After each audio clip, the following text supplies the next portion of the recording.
Hello friends, welcome to AK invest academy.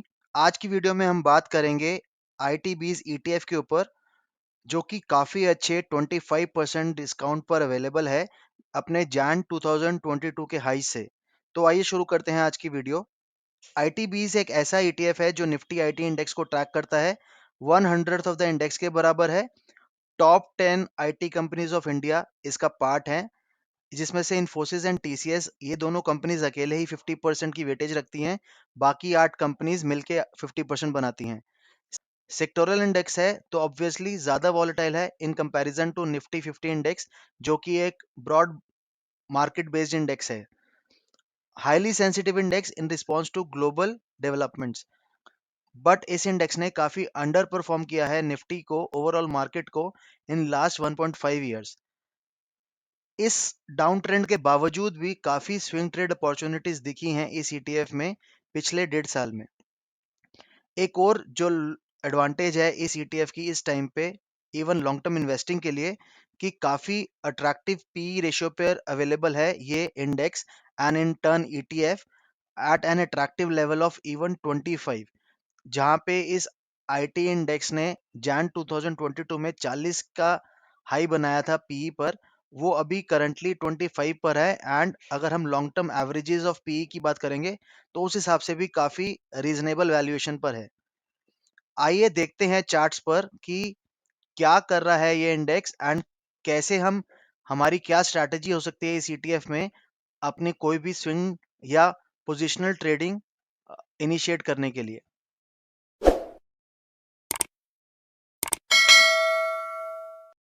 Monthly chart पर देखें तो एक काफी अच्छे रनअप के बाद, जब निफ्टी आईटी इंडेक्स ने कोरोना के टाइम पे ये लो दिखाया था 11,000 के आसपास, वहां से काफी अच्छा रनअप आया और मुश्किल से 1.5-2 साल के अंदर ही उस इंडेक्स ने 11,000 से 40,000 का हाई टच करा। That means on index levels it became 4 times. And उसका रीजन ऑब्वियस था कि उस टाइम कोरोना टाइम में सारे काम घरों से हो रहे थे। आईटी की काफी ज्यादा जरूरत थी एंड वर्क फ्रॉम होम का कल्चर चल रहा था, जिससे आईटी कंपनीज काफी बेनिफिट हो रही थी। बट इस हाई लेवल्स के बाद, बिकॉज यहाँ पे पी भी जो है वो स्ट्रेच हो गए थे, 40 की पीओ पे एक इंडेक्स ट्रेड कर रहा था, तो उसके बाद पिछले 1.5 साल से इसमें डाउनफॉल आना स्टार्ट हुआ एंड एक डाउन ट्रेंड में ही चल रहा है ये इंडेक्स अभी तक। अगर मंथली चार्ट में देखें तो इस इंडेक्स ने पिछले 1.5 साल में, सवा से 1.5 साल में, इस रेंज को ही देखा है। मतलब ऊपर की तरफ 31,200 और नीचे की तरफ 26,200। तो 5,000 पॉइंट्स की रेंज में ही चल रहा है ये इंडेक्स पिछले 15-16 महीने से। अगर मैं आपको वीकली चार्ट पे दिखाऊं तो आपको साफ साफ दिखेंगे कि 4 लोज बनाए हैं इस इंडेक्स ने।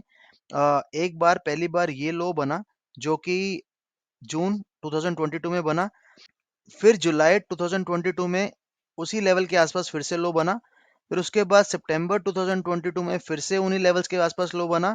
एंड अभी रिसेंटली अप्रैल 23 में फिर से उन्हीं लेवल्स के आसपास लो बना।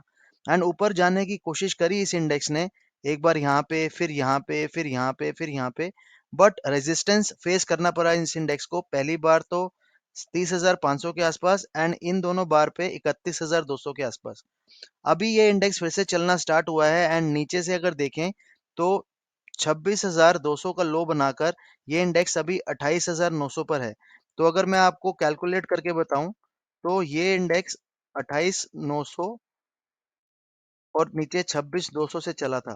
तो ये ऑलमोस्ट 10% की मूवमेंट दिखा चुका है। कब से कब तक, अगर हम ये देखें तो ये 17 अप्रैल वाले वीक में बना था और अभी 25 में चल रहा है। ऑलमोस्ट 40 डेज हुए हैं एंड इस इंडेक्स ने 10% का अपमूव दिखा दिया है। बट अब जब ये ऊपर जा रहा है तो ये जो ब्लू लाइन है ये 50 वीक्स की मूविंग एवरेज है। तो यहाँ पे एक रेजिस्टेंस दिख रहा है, बट क्योंकि आज थर्सडे हो चुका है, मैं ये वीडियो 25 मई को शूट कर रहा हूँ, थर्सडे को।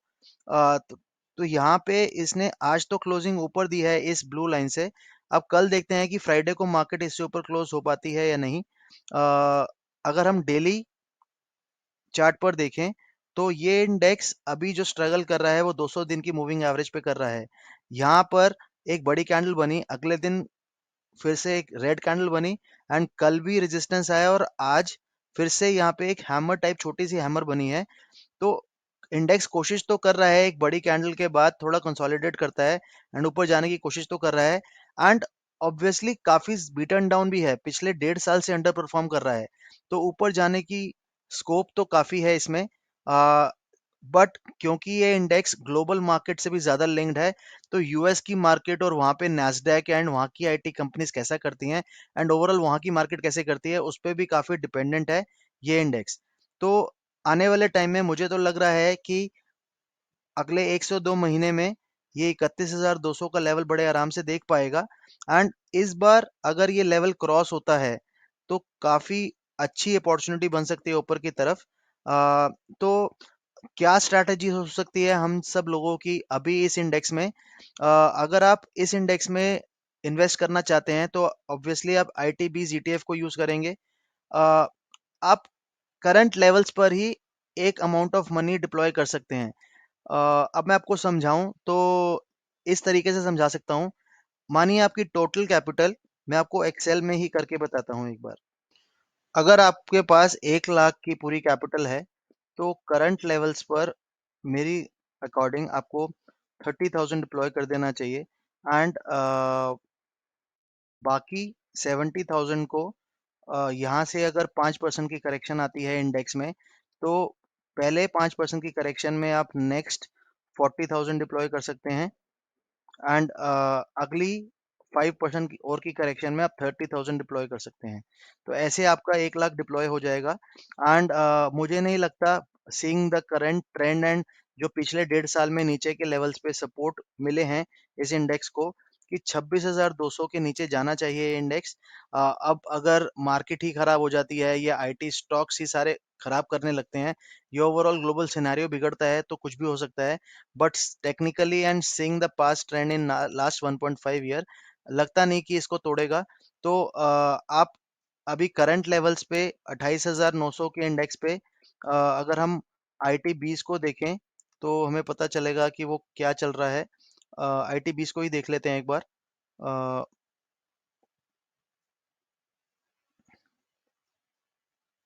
तो आईटी 20,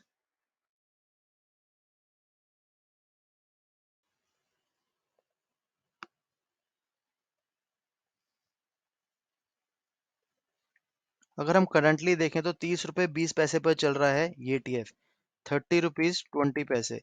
तो आपको 30,000 तो यहाँ पे डिप्लॉय करने हैं। इसका मतलब आपको कितने स्टॉक्स मिलेंगे, कितने ईटीएफ मिलेंगे? 993। तो यहाँ पे आपने डिप्लॉय करने हैं। और अगर आपको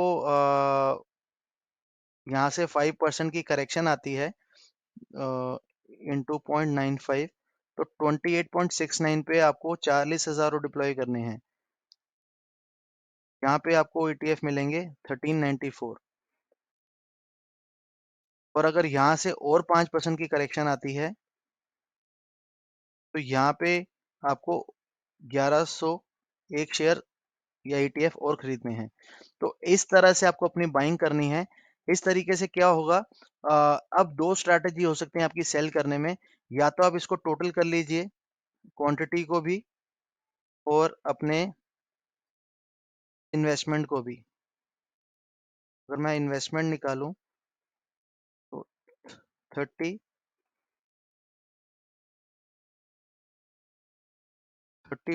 पे 993 शेयर्स एंड देन दिस।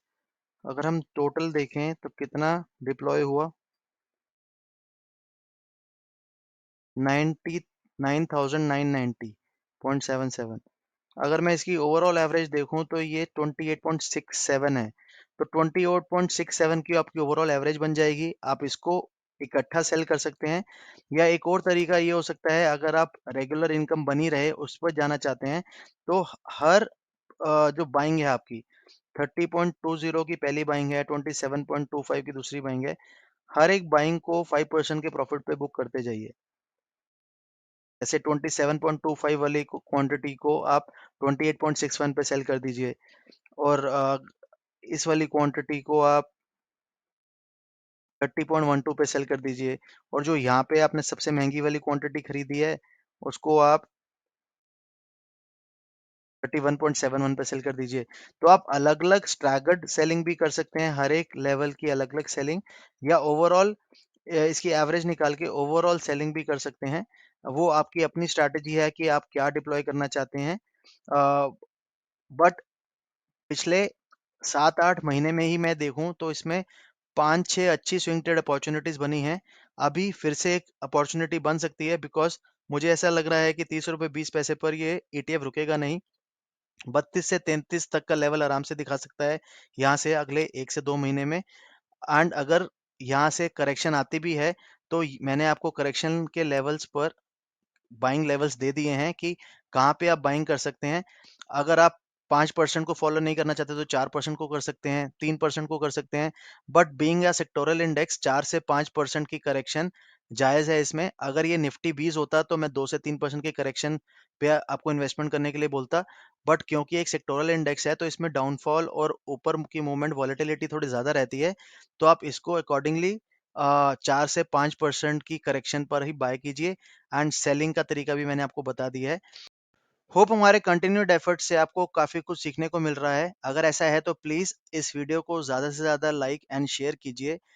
इसे इतना फैला दीजिए कि यूट्यूब को एल्गोरिदम भी जान जाए कि ये वीडियो कितनी इंपॉर्टेंट है किसी भी पर्सन की फाइनेंशियल लिटरेसी के लिए। ऐसा कंटेंट अगर आपको पसंद आ रहा है तो आप कमेंट करके बताइए, ताकि हम ज़्यादा से ज़्यादा ऐसा कंटेंट डेवलप कर पाएँ। Thanks for watching the video guys.